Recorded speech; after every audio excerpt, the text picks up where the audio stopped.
Ah, tá certo. Porque eu ouvi um relato da Lutgard Uhum. dizendo que o pai do Renato tinha um transportes que levava as pessoas de um lado para o outro. Não sei se era ônibus ou se era caminhão. Você sabe alguma coisa sobre isso? O velho Casimiro, ele era um homem de confiança do Floro e foi quem tinha caminhão para transportar as pessoas na perseguição à coluna Prestes, para apanhar munição e armamento que vinha do Rio de Janeiro para o Floro. O filho do seu Tonheiro, que dirigia um dos transportes dele, me disse: professora, o doutor Floro Bartolomeu bradava que tinha que chamar Lampião para perseguir a coluna Prestes.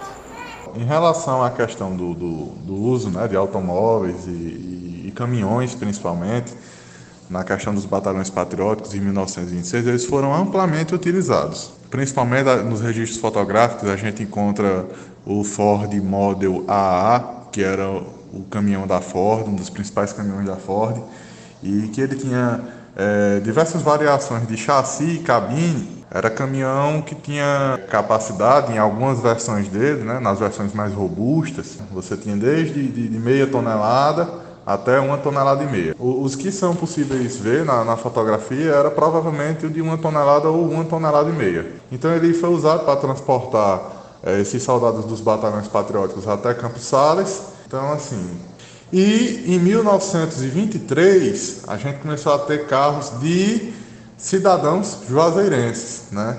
Como eu falei, o José Geraldo da Cruz, Doroteu Sobreira, Augusto Sobreira e o próprio Padre Cícero possuíam automóveis, né?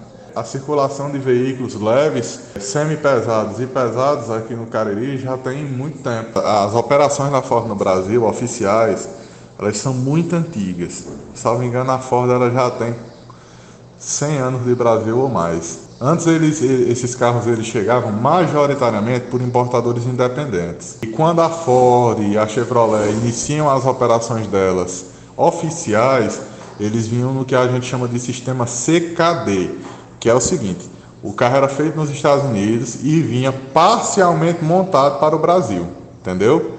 Então, aqui no Brasil, ele ia terminar de ser montado, o modelo padrão.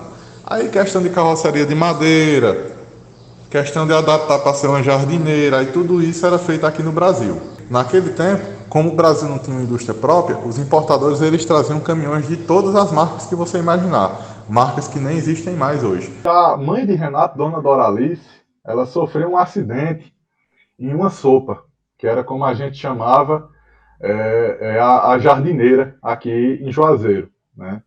A jardineira que fazia a ligação de Juazeiro com o Crato e também com Barbalha, né? E o principal empresário desse ramo aqui era o seu Rochinha, que ele morava na rua São José, próximo ao Padre Cícero, né? Em que ano Próximo à isso? casa do Padre Cícero. O seu Rochinha, ele teve início as operações dele na década de 30, no comecinho da década de 30, por volta de 1931, 32, por aí. Ah, com essa sopa, com a Sim, jardineira? com a sopa. Inclusive, quem faz um relato muito interessante sobre a sopa é o Agostinho Balmes Odísio, né? Ele era italiano e veio morar em Juazeiro em 1934. E quando ele desembarca do trem, na estação, ele vai até um restaurante que tinha nas imediações e lá ele encontra um sujeito chamado Henrique Brasileiro, pai de Marquise Branca, né, que é até homenageada com um teatro aqui de Juazeiro, e é convidado a ir se hospedar no hotel dele, que ficava no quadro da Praça Padre Cícero. E seu Henrique disse a ele que aguardasse que a sopa vinha aí, e que quando a sopa chegasse, né, e ele pensando que era sopa de comer, né, a comida, e na verdade era o nome que se dava à jardineira, como é mais conhecida no Brasil, né, que era, na verdade, um caminhão que tinha aproveitado basicamente só a sua estrutura de capu e painel de corta-fogo, e do painel corta-fogo para trás era uma nova estrutura de madeira, né, que tinha bancos, assimilava-se bastante com um bonde, né, na disposição dos bancos e tudo. E elas eram até fabricadas em série, fora daqui do Ceará, né. Em São Paulo a gente tinha a Grace, que foi uma das maiores encarroçadoras do Brasil, e que na década de 20 lançou um modelo de jardineira chamada Torpedão. Isso aí eu tenho até propaganda dessa jardineira, né, da década de 20, que fez um sucesso comercial bastante relevante. A Graça distribuiu essas jardineiras para várias partes do país. Então quer dizer que a sopa fazia o transporte de pessoas entre as cidades aí do Cariri, é isso? Exato. Transportes e cargas, né? Transporte de cargas. Quer dizer, ela fazia papel de caminhão ou tinha caminhão também? Tinha caminhão também. Juazeiro tinha caminhão também. E dentre eles tinha caminhões também, caminhões da década de 30, rodando aqui em Juazeiro. Existe um vídeo na internet em Juazeiro, salvo engano, na década de 20, antes dos anos 30, onde existe vários carros numa comemoração que estava acontecendo aí. Da onde é que Isso. surgiu todo carro? E o que foi aqui foi em setembro de 1925, né? Foi a recepção ao governador, né, o presidente, na verdade, era o termo da época, o presidente do estado, o desembargador Moreira da Rocha. Ele veio para inaugurar a estação ferroviária de Missão Velha e lançar a pedra fundamental da estação ferroviária de Juazeiro do Norte e também do Crato, né, onde o Crato era o final da linha tronco-sul da estrada de ferro de Baturité, e lá também, além da estação, a gente tinha o armazém, né, da estrada de ferro, ficava no Crato, porque era o ponto final. Então, aqueles carros que aparecem nessa comemoração não eram todos do Juazeiro, vieram de outros lugares. Não. Porque ali realmente foi um desfile bem interessante, aquilo ali. Aparecem até alguns carros bem caros, né, para a época, mas eram carros que faziam parte da comitiva do presidente do estado. O Padre Cícero, eu identifiquei nas fotografias que eu tenho, ele utilizava Ford e utilizava Studebaker. Obviamente, ter um carro naquela época não era para qualquer um, né? Custava bastante caro. Inclusive, nos arquivos salesianos, a gente tem telegramas do Padre Cícero enviados solicitando a procura de um veículo para compra, para aquisição na Praça de Fortaleza, né? Que mandava um portador dele para que ele fosse até Fortaleza procurar um veículo para aquisição e tudo. Mas, geralmente, os modelos utilizados aqui na região eram Ford, Studebaker, Chevrolet. O que você me diz da chegada do Benjamin Abraão a Juazeiro? Por que ele foi para Juazeiro? Acredito que pelo mesmo motivo que muitas outras pessoas, até de fora do país, vieram, né? Juazeiro, era uma cidade bastante divulgada por conta dos fatos que aconteceram aqui no século XIX, e era uma cidade que tinha uma movimentação comercial, aquele status de entreposto entre as cidades daqui do Cariri, né? Uma feira muito movimentada que atraía bastante pessoas para cá. Os mesmos motivos que talvez tenham atraído o Dr. Flório e o Conde Adolfo tenham sido os mesmos que atraíram Benjamin, ganhar dinheiro, né? Ganhar a vida. Para você, o padre foi mais um religioso, um político ou um coronel? Para mim, ele foi mais um religioso. Ele foi mais um religioso. Ele não deixou de ter atividade política, até porque eu acredito que todo ser integrante da sociedade, independente da posição que ele ocupe, ele tem que ter o seu senso cívico e o seu senso político. Todos nós somos sujeitos políticos, todos nós fazemos política, né? E aí depois ele ingressa na vida política de fato, né? Mas mesmo antes disso, ele já fazia política, talvez até inconscientemente, né? Por meio dos aconselhamentos, por meio das intervenções que ele fazia, que nem a gente sabe que ele interviu nas questões de Augusto Santa Cruz, interviu em outras questões, né, muito importantes aqui para a região. O próprio Pacto dos Coronéis que ele organizou, ele não era prefeito de Juazeiro ainda, ele não ocupava nenhum cargo político no estado do Ceará, mas foi uma manobra política muito importante, né, que ele fez com aquela questão do Pacto dos Coronéis. Então, ele, de certa forma, ele tinha um protagonismo social, né, mas que estava muito mais ligado à figura dele como sacerdote do que como político, né? Ele ficou mais conhecido como padre do que como deputado, do que como vice-governador, entendeu? Eu vejo por esse ângulo. O padre Cícero, para mim, ele foi um homem muito inteligente. Deixa eu lhe perguntar outra coisa aqui, polêmica. Eu vou dizer a minha opinião e vou perguntar o que você acha. De um tempo para cá, anda se falando muito nessa história da reabilitação do padre. Eu tenho uma opinião sobre isso, tá certo? De quem vê de fora e queria ouvir a sua. Eu acho que isso está acontecendo porque a Igreja Católica está perdendo muitos fiéis para as outras religiões.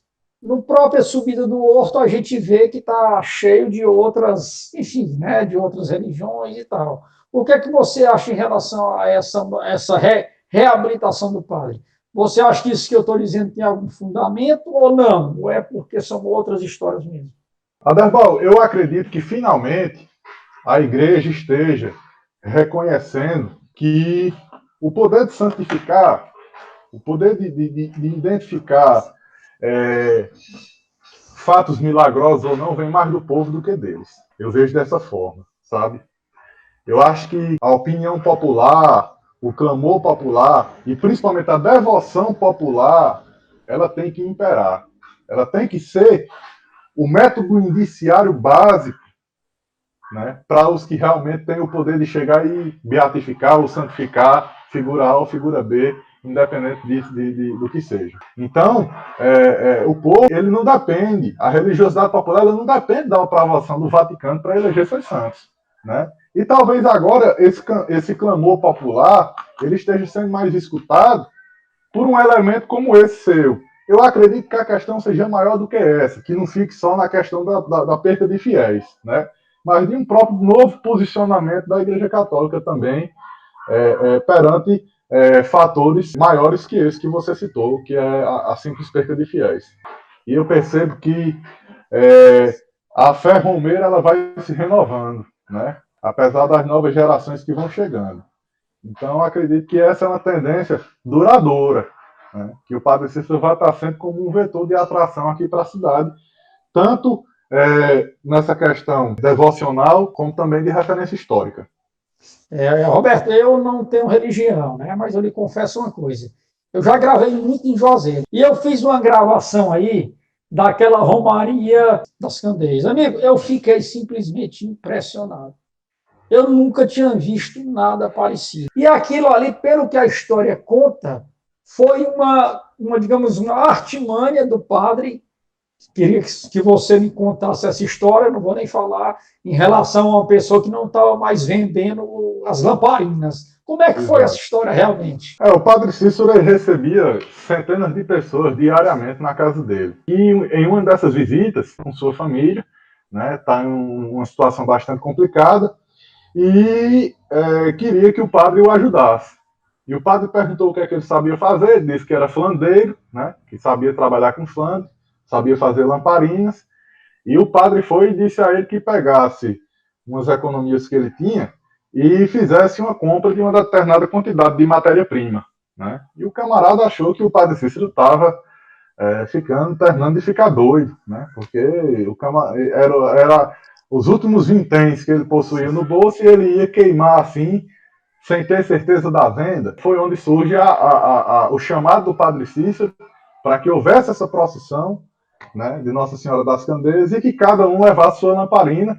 E ele deu justamente a indicação de procurar o artesão, né, que tinha ido em busca da casa dele alguns dias antes. E aí se conta que esse sujeito nunca mais ficou pobre, né, sempre teve o que comer em sua casa, graças a essa intervenção do padre.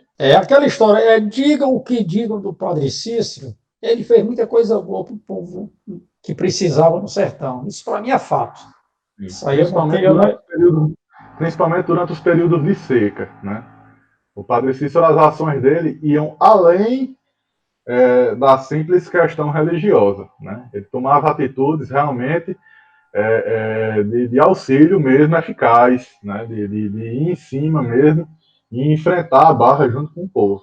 Eu queria que você falasse aí para os colegas aí que estão assistindo a gente, além do Juazeiro, o que nós temos aí, quem vai visitar a região, o que tem aí para se conhecer? Aderbal, para mim é difícil até de listar para você, porque eu conheço tanta coisa aqui na região já, já viajei por tantos lugares, né? Mas cada cidade tem seu potencial específico, né? Então, Juazeiro sobrou muito pouco do patrimônio arquitetônico daqui da cidade, né? Ela não tem tanto patrimônio arquitetônico. Deixa eu só lhe interromper antes que você continue. E existe alguma coisa do valado, além de uma pequena parte que tem lá no horto, ali por cima, ainda existe alguma coisa? A parte baixa da cidade, que na verdade é onde foi feita a trincheira, né? A gente desconhece. A gente sabe onde é que passava. A gente sabe, tem referências geográficas de onde é que passava. Até porque alguns trechos do valado eles ficaram abertos durante décadas, né? E depois é que foram soterrados, né? Foram novamente tampados. Porque eram realmente trincheiras muito grandes, elas tinham dimensões generosas, certo? Mas aí da parte baixa da cidade eu desconheço, né? Mas aí naquela serra a gente tem ainda muitos resquícios. Aquele que é mais fácil de visualizar, que fica ali perto da estátua, aquele já é um muro, digamos assim, meio que artificial, né? Porque ele foi usado as pedras do período, mas ele foi reconstruído, né? Você visitando lá, você vê que não foi usado matéria-prima da época, já é uma intervenção mais moderna. Dê algumas dicas para quem vai para a região. Juazeiro não tem mais tanto patrimônio arquitetônico, mas ainda tem muita coisa para ver. Tem a própria casa do Padre Cícero, onde ele morreu. Não foi a casa onde aconteceram fatos históricos tão importantes, né? Que é onde funciona o museu. Nessa casa, ele morou alguns meses apenas. Mas é uma casa que tinha uma localização interessante, porque vizinho dele morava Juvencio Santana, filho de ninguém menos que o Coronel Santana, e também primeiro juiz da comarca de Juazeiro, desembargador, foi secretário de Estado, e mais acima morava o Pedro Silvino de Alencar, né, que era chefe político de Araripe. Então, a casa do Pedro Silvino ainda existe, a casa do Juvencio Santana ela foi demolida recentemente, mas aí, por ordem do Ministério Público, foi reerguida a fachada dela. Infelizmente, é um falso histórico, né? Mas fica a referência, mesmo assim. E na própria Rua São José, mais embaixo, a gente tem um conjunto arquitetônico que é interessantíssimo e que ali sim aconteceram muitas coisas importantes, que é hoje o abrigo Nossa Senhora das Dores, que é um abrigo de idosos, que era onde você tinha a casa onde o Padre Cícero morou por mais tempo, né? Ele morou por mais de 30 anos nessa casa. Vizinho a ela você tinha o que seria a sede do bispado de Juazeiro do Norte. Aí vem os templos religiosos, como a Igreja dos Franciscanos, né, o Santuário de São Francisco das Chagas, que tem uma relevância arquitetônica muito importante. Aí, para além disso, a hidrelétrica do Crato, que foi uma das primeiras hidrelétricas aqui do Nordeste, né, e ainda está lá com a parte do maquinário dela, tem um balneário muito bacana, e o Crato tem muita riqueza arquitetônica ainda para se ver. Inclusive, o relógio de torre, né, o relógio estacionário mais antigo da região do Cariri está na Catedral do Crato, é um Ungerer, né, alemão, construído em 1860, e que foi comprado por Marcos Antônio de Macedo, o deputado provincial responsável pelo primeiro projeto de transposição do Rio São Francisco. Barbalha também tem uma relevância de belezas naturais muito grande, como o Geossítio Riacho do Meio, como o próprio Balneário do Caldas, mas também tem arquitetônica e histórica. Barbalha tem muito mais patrimônio histórico do que Juazeiro e Crato. E por fim vem Missão Velha, que é uma cidade que para mim é um diamante a ser lapidado, né, porque tem relevância arquitetônica, tem relevância histórica e tem relevância com elementos naturais, como a própria Fonte da Pendência, tão conhecida na crônica cangaceira, que está lá ainda, exuberante. Aí tem as outras cidades aí que tem muito mais coisa, né, para ver. Pronto, eu queria que você dissesse aí para os nossos colegas aí como é para acessar o Cariri das Antigas, porque eu acho que isso aí tem que ser, a gente tem que divulgar toda essa nossa história, toda essa referência. Eu fico muito grato, Adeval, pelo espaço. O Cariri das Antigas é um projeto, como eu disse, existe já há 6 anos, eu fundei em 2014. Hoje a gente tem página, começamos com uma página no Facebook, depois migramos para o YouTube e Instagram. E agora também temos o nosso site, que é onde está concentrado os nossos arquivos. Inclusive eu lancei agora recentemente uma série de artigos sobre o Padre Lacerda e o Fogo do Coité, lá em Mauriti. Tem sido bastante elogiados, tem sido bem recebidos esses artigos, felizmente. É só acessar cariridasantigas.com.br. Não precisa colocar o www, só cariridasantigas.com.br. E o link do meu canal no YouTube, eu vou disponibilizar para você e você coloca aí na descrição do vídeo ou em alguma caixa que vai aparecer aqui para o pessoal acessar e fazer a inscrição. Que é o Cariri das Antigas Vlog, que é o que eu vou disponibilizar o link para você divulgar aí para o pessoal, viu? Rapaz, isso aí que vocês estão fazendo aí, Roberto, se cada região do nosso estado, se cada região do nosso Nordeste tivesse alguém assim como você, aí, sua equipe, seu pessoal, fazendo esse trabalho de garimpagem e de perpetuação da história, a nossa realidade seria outra. E lhe agradecer por ter participado aqui com a gente, meu amigo. Muitíssimo obrigado e espero que outra oportunidade a gente possa detalhar mais tudo isso que a gente conversou aqui. Eu levo amigos para fazer companhia na viagem, como Bruno Jacob, que é um dos maiores companheiros que eu tenho nas viagens. Às vezes levo meu pai comigo. Meu pai é bastante jovem, né? Fez agora 46 anos e às vezes viaja comigo. Hoje mesmo ele viajou comigo. Nós estamos no dia 3 de janeiro. Eu já fiz a primeira excursão do ano, fui para Missão Nova, né, visitar o distrito de Missão Nova, mas eu faço só. Mas felizmente eu conto, né, com o apoio de grandes amigos que estão sempre fornecendo fontes, outros estão sempre dando suporte na questão do site, como é o caso do Juan Dantas, que é o responsável por desenvolver meu site, por dar manutenção dele. Juan nunca me cobrou R$1 para fazer isso, né? Foi sempre um entusiasta do projeto e um apoiador. Bruno Jacob está sempre cedendo fontes aí. E, assim, para mim é um prazer, né, participar, ter espaço num canal como o seu, né, ter relevância para uma pessoa como você. Vou ter o maior prazer de receber aqui, quando você estiver aqui no Cariri, para a gente fazer um circuito aí bacana. E queria deixar um abraço, né, para os meus companheiros de pesquisa, Calixto Júnior, Souza Neto, Bruno Jacob. Tudo gente boa aí, viu? Tudo gente boa. Heitor Feitosa, Zé Flavieira, enfim, é tanta gente que não dá nem para citar, né? E agradecer também a audiência e convidar as pessoas para acessarem o site do Cariri das Antigas e o nosso canal. Rapaz, você falando aí, eu vou falar um pouquinho aqui que eu me senti, sabe como? Eu sendo você hoje. Porque o que você disse aí, amigo, eu me vi quando eu comecei. Você sozinho, você indo atrás, você fazendo tudo, seu pai junto com você, meu filho hoje também viaja muito comigo, e eu me vi em você agora, você falando, quando eu comecei, há muito tempo atrás. Então, isso, você me deu um pouquinho de saudosismo agora, viu? E é isso, pessoal. Eu acredito que hoje foi um bate-papo, assim, simplesmente maravilhoso, até porque a gente conversou com um rapaz de 24 anos. Ou seja, quem dera outros jovens tivessem a cabeça e a iniciativa que o nosso amigo aqui teve. Isso aí, para mim, é muito bacana, é muito legal. E eu queria deixar um aviso também aqui, viu, para você também, aí, pessoal do Cariri.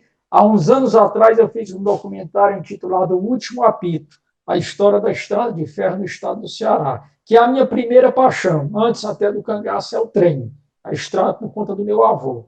E a partir dessa semana eu vou começar a postar vários depoimentos que eu gravei na época, há 15 anos atrás, 20, não sei nem quanto, e eu não deu para entrar no documentário, porque você sabe que quando a gente grava uma coisa, a gente grava horas para tirar um pouquinho. Mas a partir dessa semana eu vou começar a postar vários depoimentos que eu não usei no documentário que foi feito, sobre a história da RVC e da Refesa. E eu acredito que o pessoal, tanto do cangaço como de outras coisas, vão gostar, porque o trem faz parte da nossa história e queira ou não queira estar ligado com o desenvolvimento do nosso Nordeste, do nosso sertão. Exatamente.